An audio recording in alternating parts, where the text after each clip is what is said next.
बच्चों, तो आज हम लोग जियोग्राफी के बारे में समझने वाले हैं, यानी भूगोल के बारे में समझने वाले हैं। अगर आप लोग से कहा जाए कि ग्रह कितना है, तो आप कहते हो कि 8 ग्रह है। उन्हीं 8 ग्रह में से जिस ग्रह में आप रहते हो उस ग्रह का नाम पृथ्वी है। इस पृथ्वी के अंदर 7 कॉन्टिनेंट है। टोटल कितने? तो 7 कॉन्टिनेंट है। इन 7 कॉन्टिनेंट, क्या पहले से 7 कॉन्टिनेंट था? नहीं, पहले सिर्फ एक कॉन्टिनेंट था, यानी एक महाद्वीप था। महासागर कितने थे? सिर्फ एक थे। आज महासागर की संख्या कितनी हो गई है? 5 हो गई है। तो आज हम इन्हीं के बारे में समझने वाले हैं।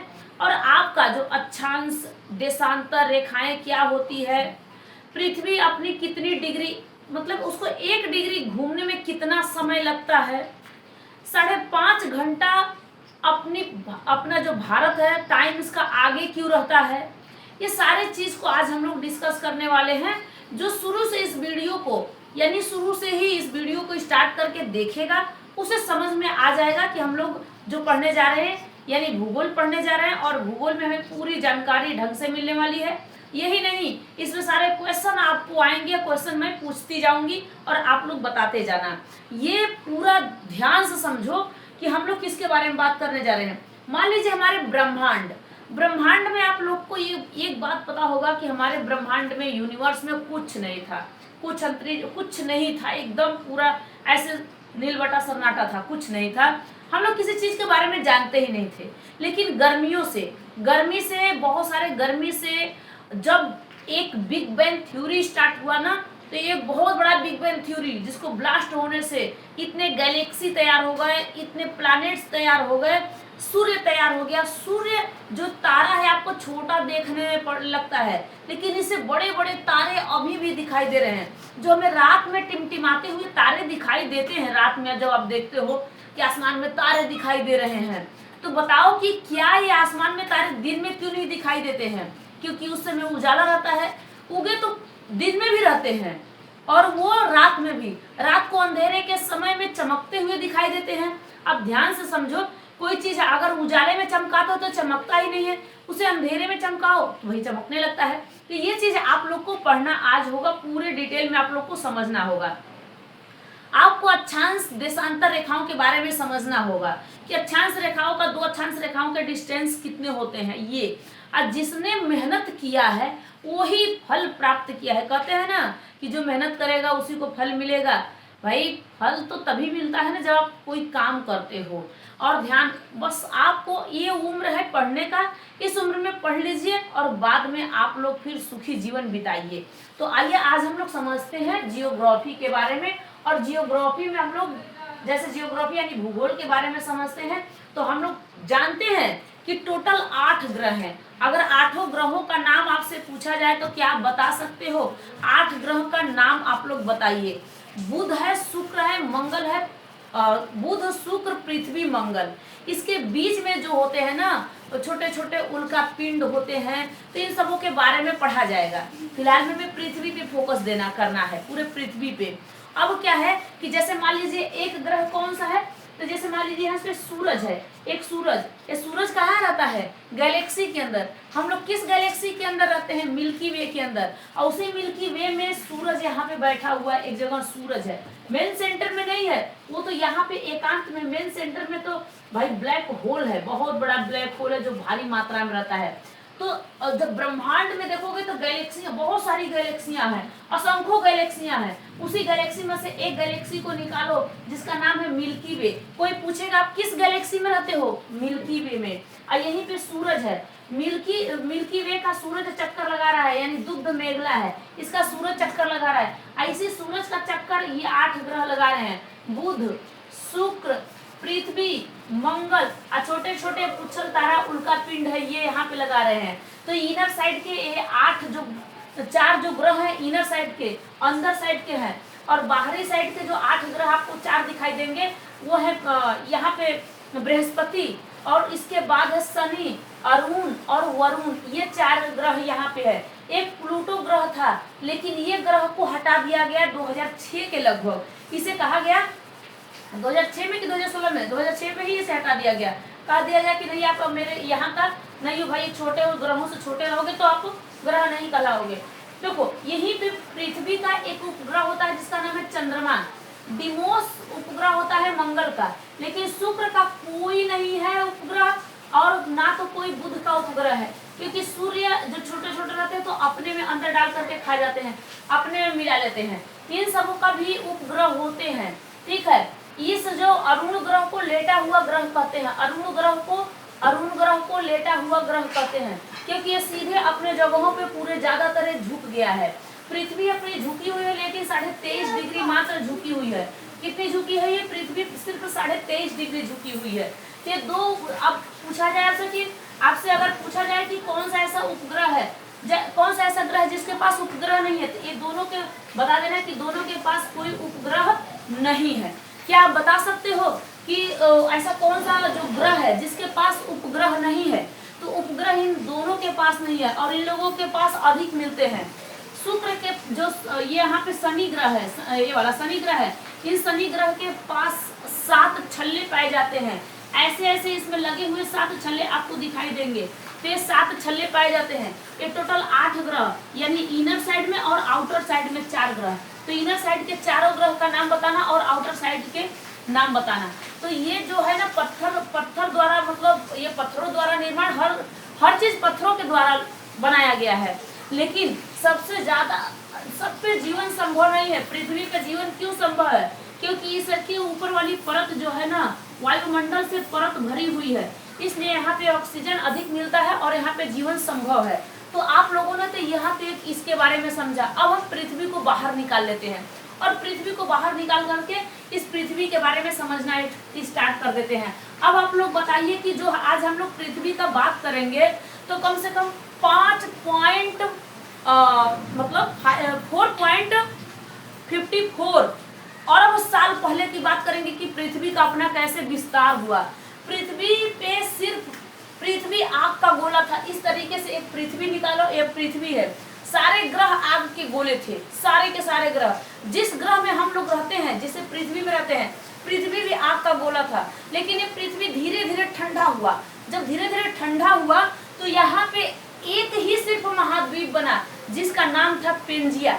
इस अगर कोई कहे कि ठंडा हुआ, ठीक है, लेकिन ऊपरी परत इसका ठंडा होता है। कभी भी पृथ्वी आप लोग ऐसे बनाओ तो इसके ऊपर वाला जो परत होता है ना, ये वाला परत ऊपर वाला, ये ठंडा होता है। इसके नीचे अभी भी मैग्मा है, तो मैग्मा अधिक से अधिक मैग्मा है। यहाँ पे अगर अधिक से अधिक मैग्मा पाया जाता है, यानी लावा। जैसे मान लीजिए कि अगर ये मैग्मा ज्वालामुखी के बारे में आप लोग जानते होंगे, जब विस्फोट होता है तो बहुत सारे ज्वालामुखी, बहुत सारे मैग्मा निकलता है, लावा बनता है, पहाड़ पर्वत बनते हैं। तो इस तरीके से इनके बारे में आप लोग जानते होंगे।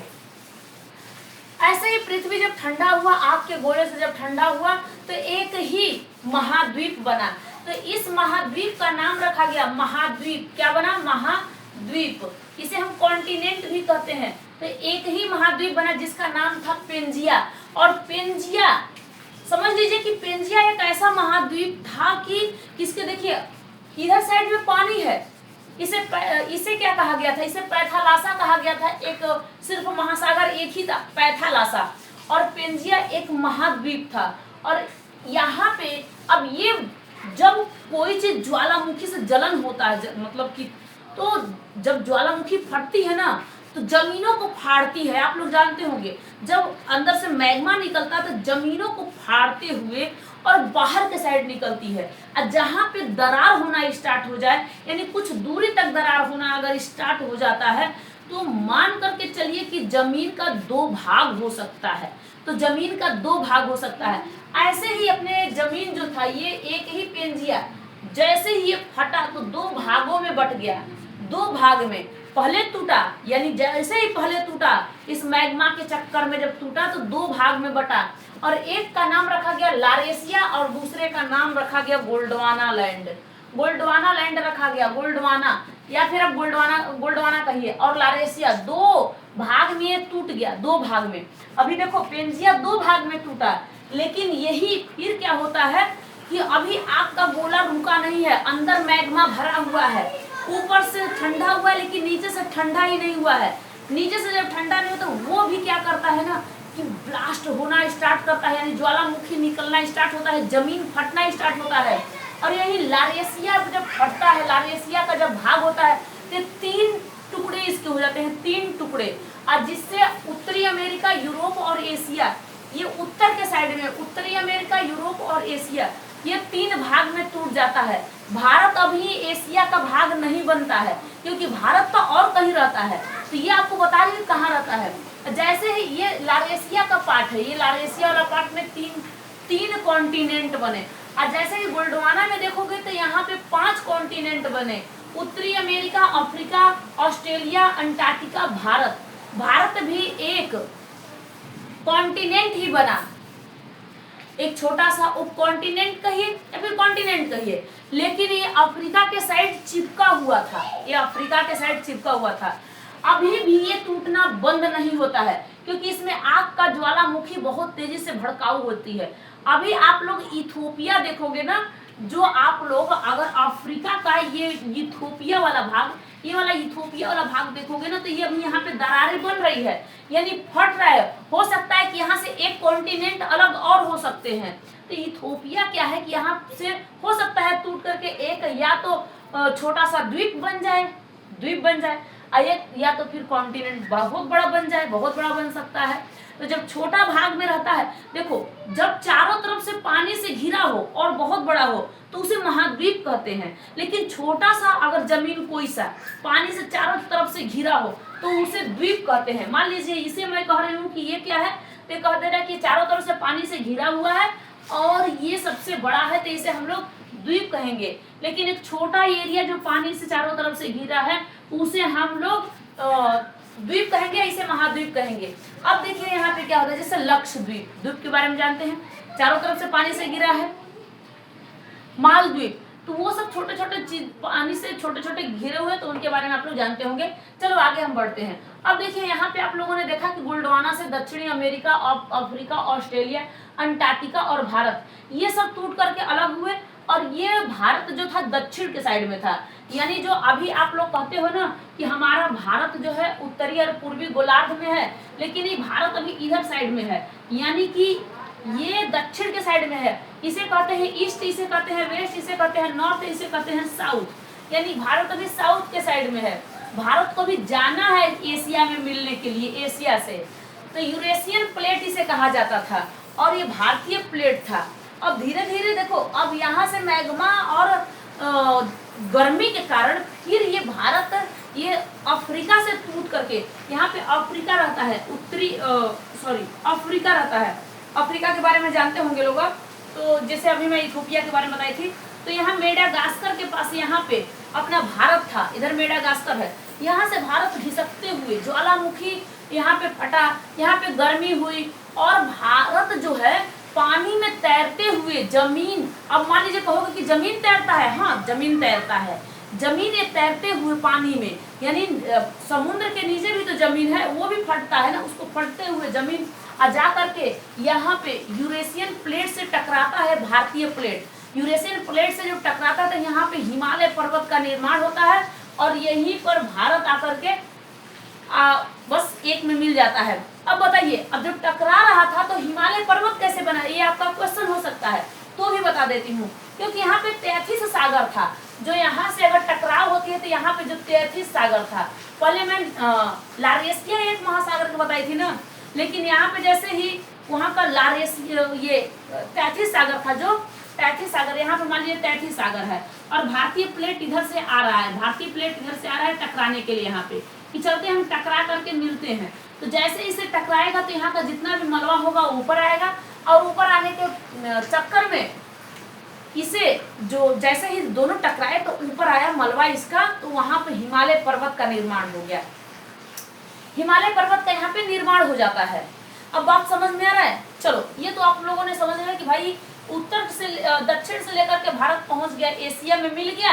अब हम लोग कहते हैं कि हम लोग एक गैलेक्सी है जिस मिल्की वे जिसे कहते हैं, दुग्ध मेघला कहते हैं, उसमें हम रहते हैं। हम पृथ्वी के अंदर रहते हैं। पृथ्वी के अंदर एक भारत जो कॉन्टिनेंट है जिसे एशिया कॉन्टिनेंट कहते हैं, हम उसमें रहते हैं। उस एशिया कॉन्टिनेंट में हमारा भारत है, हम उसमें रहते हैं। और उसी में से 28 राज्य हैं, और 28 राज्य में से अब कहीं से, चाहे आप बिहार से हो, हरियाणा से हो, आंध्र प्रदेश से हो, तेलंगाना, हैदराबाद, कहीं से आपको ये सॉरी हैदराबाद तो एक राजधानी है तो तेलंगाना की।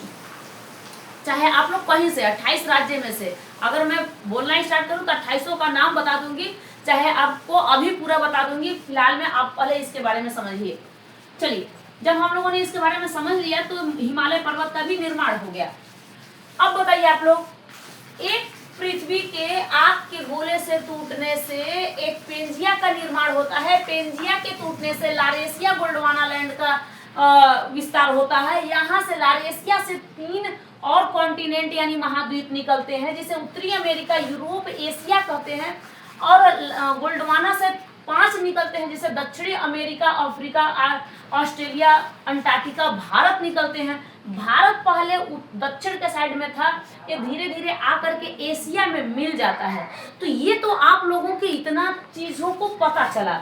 अब हम लोग जैसे ही इन चीजों के बारे में पता कर लेते हैं, अब हम लोग आगे बढ़ते हैं और आगे बढ़ते हैं तो देखते क्या है कि चलो 7 कॉन्टिनेंट पूरा टोटल हो गया। अब 7 कॉन्टिनेंट, क्योंकि भाई ये जाकर के उसमें मिला, एशिया में मिला, तो 4 तो ये हो गए, 3 7 यानी 7 कॉन्टिनेंट, यानी 7 महाद्वीप के बारे में आज हम लोग जान चुके हैं। 7 महाद्वीप कैसे कैसे तैयार हुआ उनके बारे में जान चुके हैं।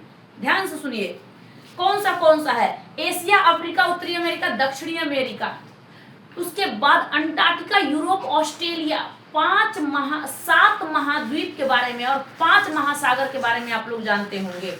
अब ये 5 के 7 के बारे में अगर आप लोग जान गए तो अब देखिए कि अब हम अपने पृथ्वी को और बाहर निकालो, क्योंकि अब पढ़ने में इसमें मजा आएगा। क्यों मजा आएगा?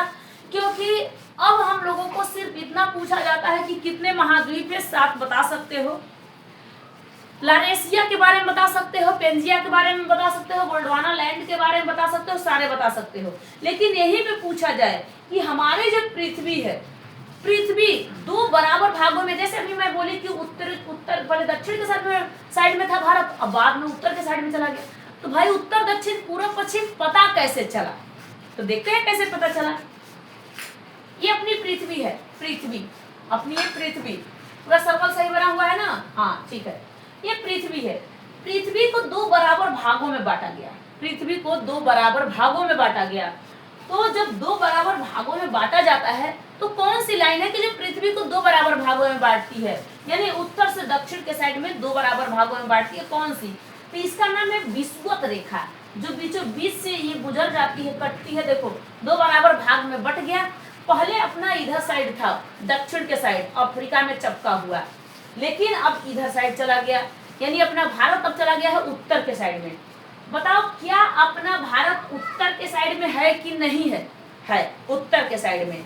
और किस महाद्वीप का के अंदर है? तो किसमें बताओगे? तो भैया ये एशिया महाद्वीप के अंदर है, महाद्वीप में चपका हुआ नीचे के साइड में। आप लोग देख सकते हैं, बड़ा सा मैप उठा करके देखिए, वहीं पे आपको भारत दिखाई देगा, एशिया वाला में। अब ये 2 बराबर भागों में बांट दिया, यानी कि इसे हम कहते हैं विषुवत रेखा। इसे हम 0 डिग्री अक्षांश रेखा भी कहते हैं। लेकिन अभी 0 डिग्री अक्षांश के बारे में समझने से पहले हम समझ लेते हैं कि जो 2 बराबर भागों में यानी उत्तर से दक्षिण बटा हुआ है, तो क्या ऐसा भी हो सकता है कि हम पूर्व से पश्चिम बांट सकते हैं? ये हम बांट सकते हैं उसे भी, अभी उसके बारे में समझेंगे। देखिए, अब एक गोले और बनाओ और इसको क्या करो कि इस तरीके से काटो, तो इसे कहते हैं 0 डिग्री देशांतर रेखा, यानी इसे हम north pole and south pole कह सकते हैं। ये ध्रुव है, ये ध्रुव है, यानी यहीं से ध्रुवों का पता हम लोग कर सकते हैं, तारों का सब कुछ देख सकते हैं। ध्यान से सुनो। अब अपना भारत इधर साइड में है, आपको पता है कि भारत हमारा यहाँ है। अब बताओ भारत कौन से डायरेक्शन में है? पहले तो हमने उत्तर में देखा, अब तो हमें पूर्व में दिखाई दे रहा है। दिखाई दे रहा है कि नहीं पूर्व में? हाँ दिखाई दे रहा है। अब पूर्व के साइड में हमने 2 बराबर भागों में, तो इसे पहले भी कई ईस्ट है, ये वेस्ट है, ये नॉर्थ है एंड ये साउथ है। इसे भी बोली थी कि ईस्ट है, वेस्ट है, नॉर्थ है एंड साउथ है। जब इधर साइड में देख रही थी तो भारत इधर साइड था, उत्तर के साइड। अब देख रही हूँ कि भारत कहाँ चला गया है? पूर्व के साइड। तो क्या इसमें कंफ्यूजन हो रहा है? नहीं। क्यों कंफ्यूजन होगा भाई? क्योंकि हम ऐसे भी काट सकते हैं, क्योंकि ये हमें मौसम के बारे में बताता है।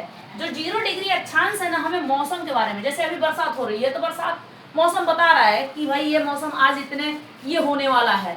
कल गर्मी होगी तो बताएगा गर्मी हो रही है, सर्दी होने वाली होगी तो मौसम के बारे में बताता है। ये जो मौसम के बारे में, कहाँ पे ज्यादातर ठंडी होती है, कहाँ पे ज्यादातर गर्मी होती है, ये सारे चीजें अक्षांश रेखाएं बताती है, ना कि देशांतर। देशांतर रेखाएं ये बताती है कि पूरी देशांतर रेखाएं 360 डिग्री होती है। अब पृथ्वी अपना घूमने में कितने एक दिन में मतलब 24 घंटे में अपने खुद का घूर्ण कर लेता है, तो उसको 1 डिग्री घूमने में 4 मिनट लगता है। तो टोटल वो कितने घंटों में घूम लिया भाई? तो आप लोग क्या कर दो, 360 में आपको मल्टीप्लाई कर लेना है। 360 में आपको समझ में आ जाएगी कि नहीं, 24 घंटे में पृथ्वी अपना 360 डिग्री घूम जाती है, यानी 4 मिनट में 1 डिग्री घूम लेती है। तो ये अभी बताऊंगी अभी आगे चल करके, वो आपके अभी माइंड से ऊपर से निकल जाएगा, समझ में नहीं आएगा। जिसको भी नहीं समझ में आता है भूगोल, उसको समझ में नहीं आएगा, लेकिन जो समझ लेता है उसके लिए बहुत ही हेल्पपूर्वक है, समझ लीजिए। अब देखिए, भारत अपना उत्तरी पूर्वी गोलार्ध में है, क्योंकि गोला में कटा हुआ है, गोला में भागों में कटा हुआ है, इसे हम गोलार्ध कह सकते हैं। तो ये उत्तरी और पूर्वी गोलार्ध में भारत है, ये भी बात सत्य निकला भाई। अब देखते हम हैं कि जब भारत यहाँ पे है, यहाँ पे भारत है, तो विषुवत रेखा से कितनी लाइन और ऊपर, यानी कि मान लीजिए तो 2 बराबर भागों को बांटती है, तो इसे हम 0 डिग्री अक्षांश भी कहते हैं, 0 डिग्री अक्षांश कहते हैं। तो 0 डिग्री अक्षांश से अपने भारत यहाँ का इसका जो ये वाला भाग है ना, कितने अक्षांश इसके नीचे वाला है, कितने अक्षांश ऊपर वाला है, कितने देशांतर इसके पूर्व वाला है, आइए भी इसे भी पूर्व की ही कहते हैं, ईस्ट वाला, तो कितने कितने ये भी हम समझने वाले हैं। समझ लीजिए, बस इतना समझ लीजिए आप लोग कि भारत अपना उत्तरी और पूर्वी गोलार्ध में स्थित है। अब इसे मिटाते हैं। अब हम लोग थोड़ी सी बातों को और समझते हैं, भारत के हित बारे में जानना था। अब देखिए, ये जो हम देखे हैं अभी, ये जो अर्थ के बारे में जाने हैं कि बीचों बीच से विषुवत रेखा गुजरती है, लेकिन उसके जस्ट ऊपर हम लोग देखें, विषुवत रेखा को इक्वेटर लाइन कहते हैं, इक्वेटर लाइन। और जो ऊपर वाली लाइन है इसे हम कहते हैं कर्क रेखा, इसे हम ट्रॉपिक ऑफ कैंसर कहते हैं। और नीचे वाला जो है मकर रेखा, इसे ट्रॉपिक ऑफ कैप्रिकॉर्न कहते हैं। Tropic of Capricorn, tropic of Cancer और इक्वेटर, यानी ये। अब हम लोग इसके बारे में क्यों जानना स्टार्ट कर दिए भाई? जानना स्टार्ट होता है क्योंकि इन जगहों को उष्णकटिबंधीय क्षेत्र कहते हैं। क्या कहते हैं? उष्णकटिबंधीय क्षेत्र। ये उष्णकटिबंधीय क्षेत्र है, ये भी वही उष्णकटिबंधीय है। इसके ऊपर वाला जैसे ही हम लोग पढ़ेंगे इसको शीतोष्णकटिबंधीय क्षेत्र कहेंगे, इसके इधर वाले पढ़ेंगे शीतोष्णकटिबंधीय क्षेत्र कहेंगे। आइए, इसे सबसे ठंडा जगह ये है जहाँ पे सूर्य की किरणें कम पड़ पाती है। सूर्य आपको पता है कि जून के महीने में कहाँ रहता है और कितनी ठंडा कितनी गर्मी वो करता है जून वाले महीने में, और उसके बाद दिसंबर वाले महीने में कहाँ चला जाता है, ये सारे चीज आपको समझाएंगे। देखिए, सूर्य यहीं से इर्द गिर्द इतने में घूमता रहता है, यहाँ पे लंबवत किरणें इसकी पड़ती है, पूरा डायरेक्ट यहाँ पे देता है। और यहाँ पे जितने भी देश होंगे, पेड़ होंगे, पौधे होंगे, लोग होंगे, भैया लोग काले हो जाएंगे। पेड़ पौधों का जो डंठल होगा बहुत, उसके जो जड़ें होंगी बहुत, जड़ें तो मजबूत भी होंगी लेकिन बहुत लंबी सी हो जाएंगी। इनके बारे में आप लोग को समझना होगा कि ये क्या है भाई, उष्णकटिबंधीय क्षेत्र ऐसे।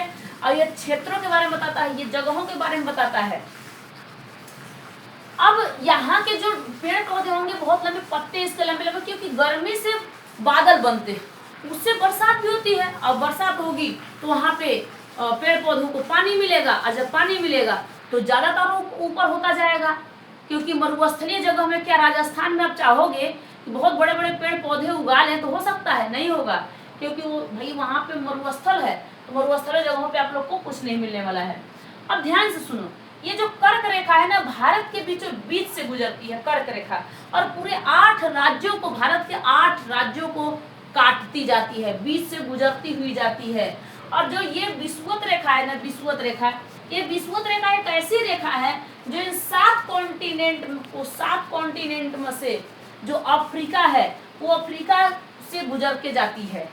ये विषुवत रेखा, चाहे कर्क रेखा, चाहे मकर रेखा, ये तीनों रेखाएं, तीनों के तीनों रेखाएं अफ्रीका से लगती है, गुजरती है अफ्रीका महाद्वीप से। इस तीन के तीनों रेखाएं अफ्रीका महाद्वीप से लगती हैं। और ये नहीं कि सबके सब लगती हैं, अभी आपको बताऊंगी कौन कौन सी रेखा किससे किससे लगती है। विषुवत रेखा दक्षिण अमेरिका, एशिया, अफ्रीका, ये तीन कॉन्टिनेंट से लगती है। कर्क रेखा एशिया, अफ्रीका, उत्तरी अमेरिका से लगती है। मकर रेखा दक्षिण अमेरिका, अफ्रीका, ऑस्ट्रेलिया से लगती है। तो ये इनके बारे में आप लोग को ध्यान में रखना होगा। अगर देखा जाए विषुवत रेखा में से क्या अफ्रीका है? क्या कर्क रेखा में से अफ्रीका है? क्या मकर रेखा में से अफ्रीका है? हाँ है। तो यहाँ पे देखो कि तीनों रेखाएं अफ्रीका महाद्वीप से होकर के गुजरती हैं। अगर हम विषुवत रेखा में पूछा जाए कि क्या एशिया भी है? हाँ है। क्या कर्क रेखा को भी काटती है एशिया? हाँ है यहाँ पे। क्या मकर रेखा भी काटती है? नहीं, एशिया को नहीं काटती है। क्या ऑस्ट्रेलिया को काटती है? विषुवत रेखा नहीं काटती है। तो जो जो आपको बताई हूँ ये चीज आपको समझ में आना चाहिए। ये सबसे इम्पोर्टेंट चीज था जिसको मैं आपको बता दी। विषुवत रेखा टोटल के टोटल 13 देश हैं होकर के उससे गुजरती है, चाहे वो दक्षिण अमेरिका का चाहे इक्वाडोर हो, वहीं से स्टार्ट कर दो आप लोग, अफ्रीका में चले जाओ, एशिया में चले जाओ, तीन सबों के बारे में आपको भैया पता होना जरूरी है। इम्पोर्टेंट चीजें हैं जो मैं आज आपको बता रही हूँ। अब हम लोग अक्षांश और देशांतर के बारे में पढ़ने वाले हैं। ध्यान से सुनिए अक्षांश और देशांतर के बारे में। पृथ्वी को अपने क्या है कि जब हम ये लेटी हुई लाइन खींचते हैं तो इसे लैटिट्यूड कहा जाता है। इसे 0 डिग्री अक्षांश कहा जाता है। अक्षांश 0 डिग्री अक्षांश। ये 0 डिग्री अक्षांश से जो ऐसी लाइनें खींची गई है तो ऊपर के साइड जब आप जाओगे तो यहाँ पे पूरा टोटल 1 से लेकर के जब आप लोग 90 लाइन खींच दोगे तो इसे कहते हैं कि 90 डिग्री यानी अक्षांश। यहाँ तक 90, यहाँ पे 0.0 ले लो। इधर साइड में भी अगर आप उत्तर के साइड में भी दक्षिण के साइड में भी गिनती करोगे तो यहाँ पे 0 डिग्री 90 डिग्री अक्षांश यहाँ पे है। तो 90 डिग्री 90 90 90 180 टोटल कितने 180 डिग्री अक्षांश होता है। 180 कितने होता है 180, क्योंकि 90 इधर वाला 90 इधर वाला।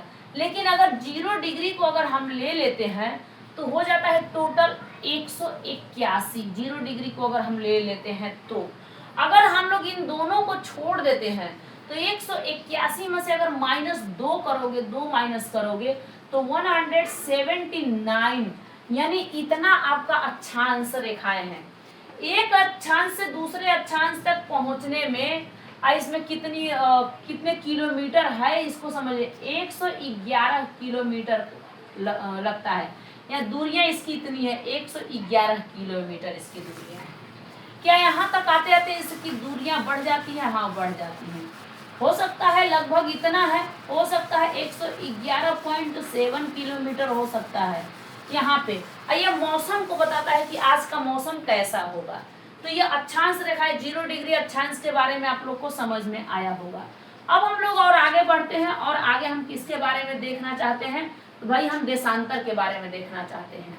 देशांतर रेखा यहाँ 0 डिग्री ग्रीनविच से लेकर के 0 डिग्री ग्रीनविच से यहाँ से लेकर के मान लीजिए कि यहाँ पे हम 0 डिग्री अक्षांश कहते हैं तो इधर साइड में अगर हम लाइन खींचेंगे तो ये पूर्व के साइड में जा रहा है और पूर्व के साइड में बढ़ता हुआ समय दिखाता है और पश्चिम के साइड में घटता हुआ समय दिखाता है।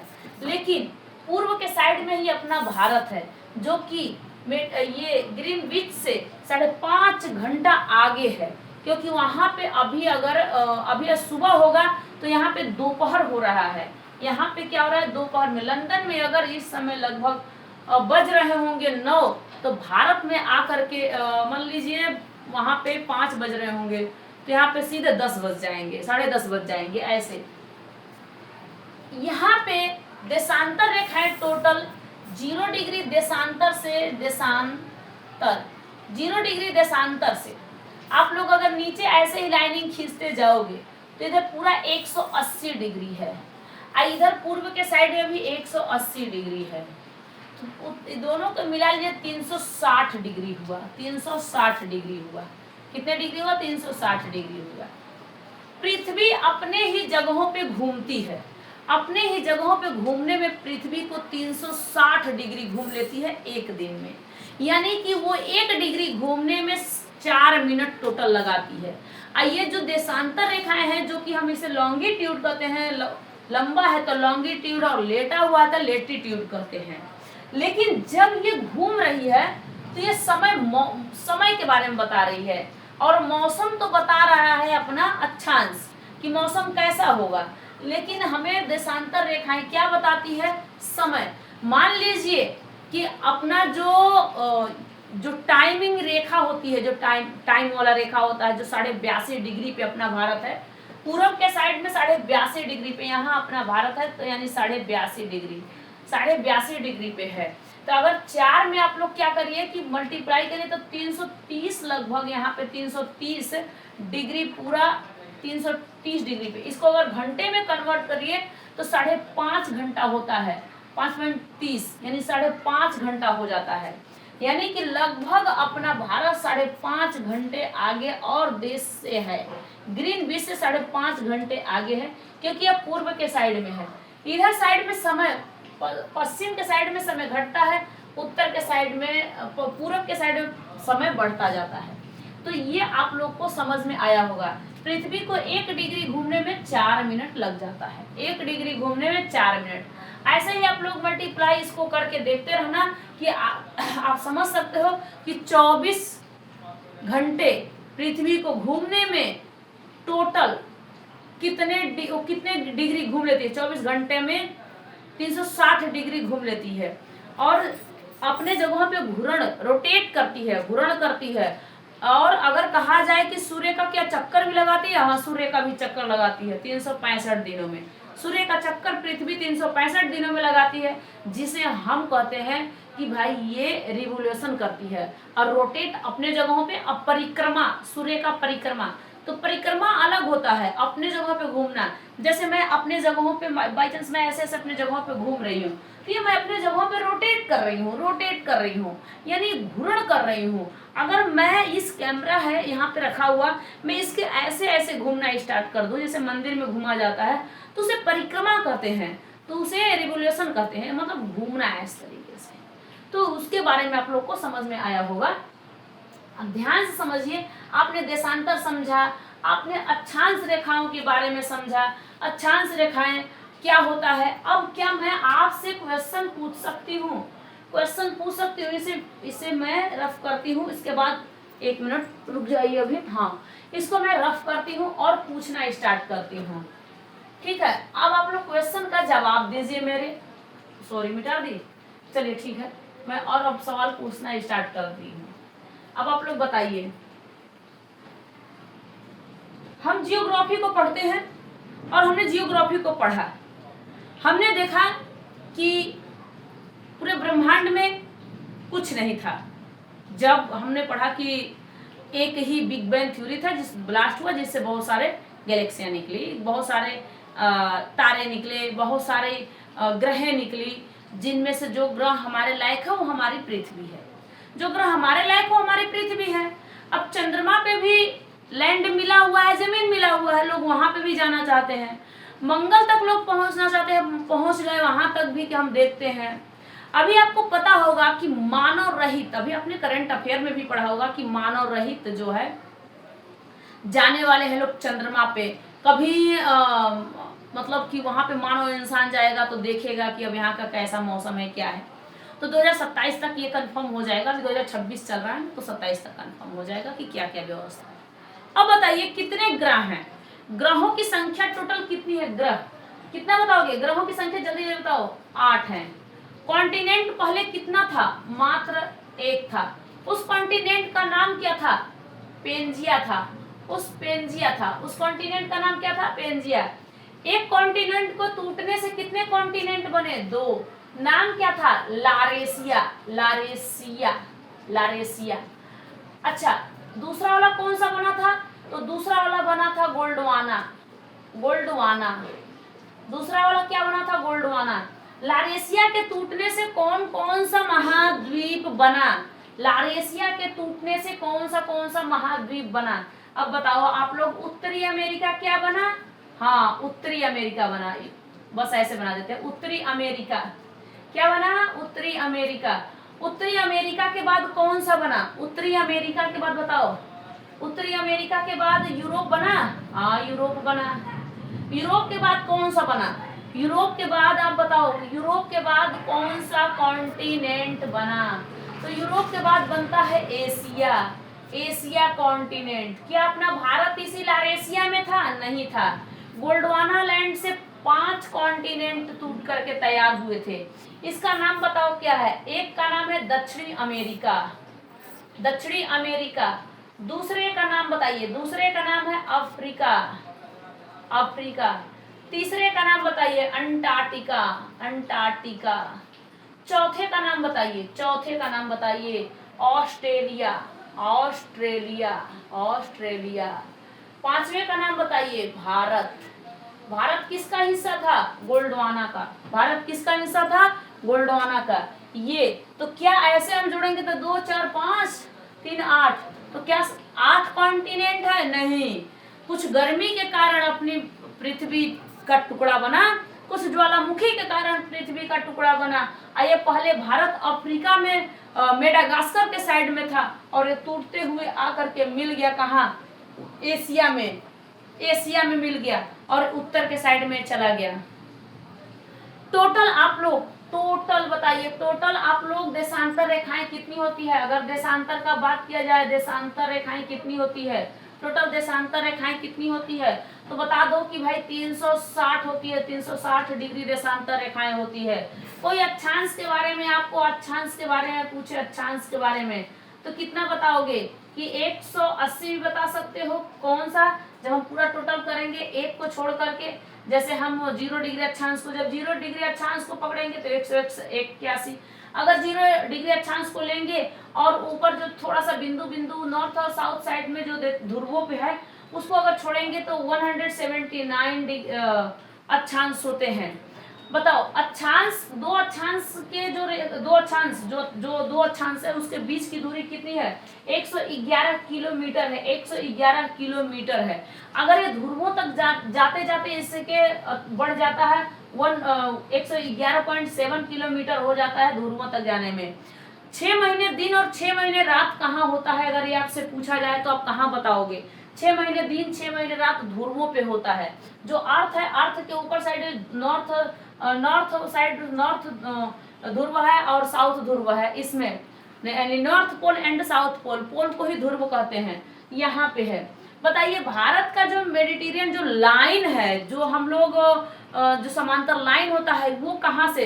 तो प्रयागराज के नैनीताल से। प्रयागराज जो है, प्रयागराज प्रयागराज का जो नैनी है ना, नैनी, उस नैनी से अपना ये लाइनिंग ऐसे, नैनी से प्रयागराज का।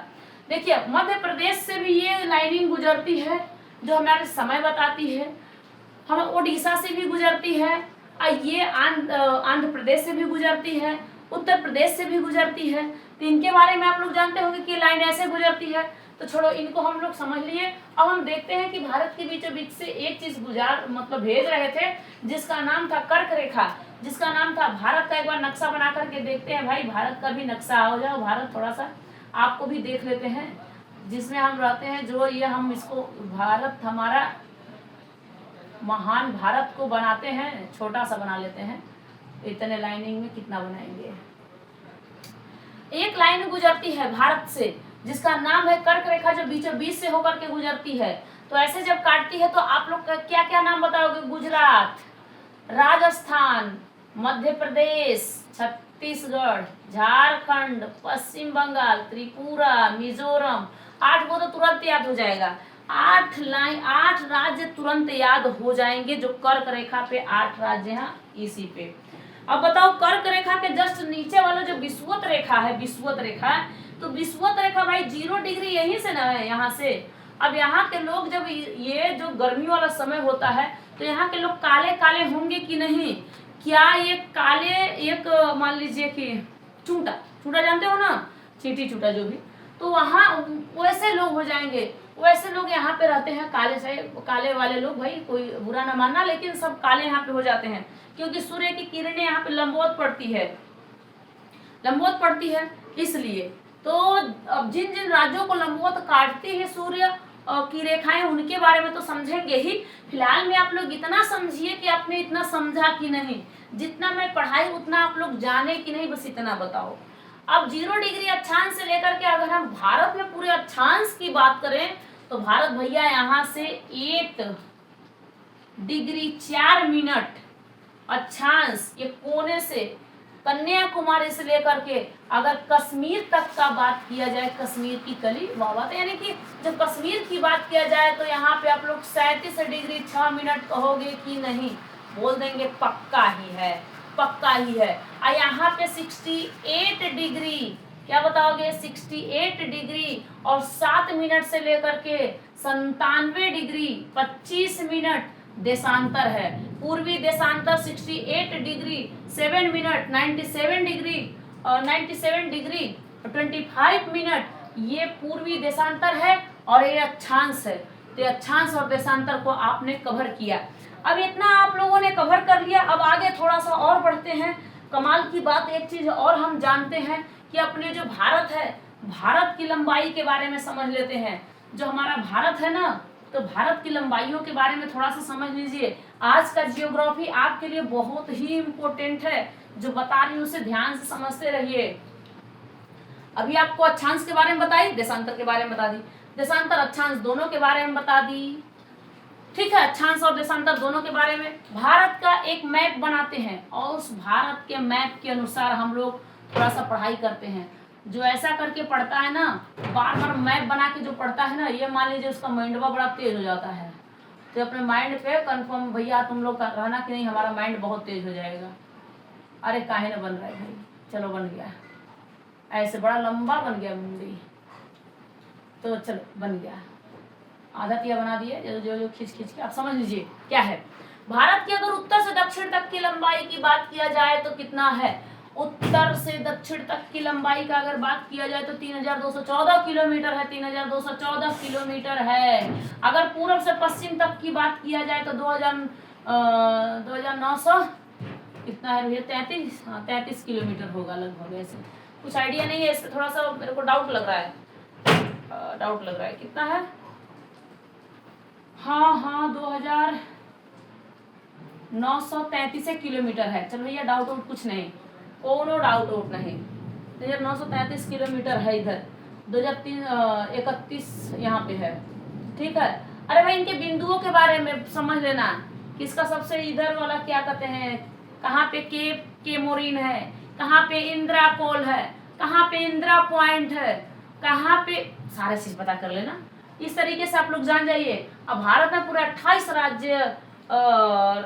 राज्यों के बारे में, 8 केंद्र शासित प्रदेश के बारे में समझेंगे। अब ये वीडियो आप लोगों के लिए मस्त लाऊंगी, लेकिन आपके लिए कब लाऊंगी, क्योंकि फिर आपको नेक्स्ट डे 2:30 बजे ये वीडियो फिर अपलोड दूसरी वाली हो जाएगी, और ये वाली वीडियो आप लोग के लिए आज अपलोड हो जाएगा। और आप लोग पूरे क्वेश्चन को पूरे ढंग से समझिए, जो मैं पूछना चाहती हूँ आप लोग बताते जाइए। भारत के बीचों बीच से कौन सी रेखा गुजरती है, भारत के बीचों बीच से कर्क रेखा गुजरती है। जो अपना पृथ्वी है, पृथ्वी को 2 बराबर भागों में नॉर्थ एंड साउथ में बांटती है, कौन सी रेखा बांटती है बताओ, विषुवत रेखा बांटती है। विषुवत रेखा के जस्ट ऊपर वाला रेखा का नाम क्या है, कर्क रेखा है, और जस्ट नीचे वाला उसका नाम क्या है, मकर रेखा है। और ये तीनों जैसे कि विषुवत रेखा, कर्क रेखा, मकर रेखा वाले जो लाइन है, वहां के जमीन को हम लोग कहते हैं उष्णकटिबंधीय क्षेत्र। कैसा क्षेत्र माना जाता है, उष्णकटिबंधीय क्षेत्र माना जाता है। और जैसे ही हम लोग आर्कटिक अंटार्कटिक वाला बात करेंगे, वहां पे शीतोष्णकटिबंधीय क्षेत्र होता है, क्योंकि ठंडा प्रदेश को शीतोष्णकटिबंधीय क्षेत्र कहते हैं। टुंड्रा के बारे में भी आपको बताऊंगी। फिलहाल में आप लोगों ने इतना समझा कि नहीं समझा, तो बहुत इंपॉर्टेंट चीज थी जो मैं आज आप लोग के लिए लेकर के आई और पूरा बताई। इससे भी अधिक आपको बताना है, बट अभी ज्यादा टाइम हो जाएगा तो आप लोग भी भाग जाओगे पढ़ते पढ़ते। तो इसलिए नेक्स्ट वीडियो मिलूंगी, तब तक के लिए जय हिंद, थैंक यू।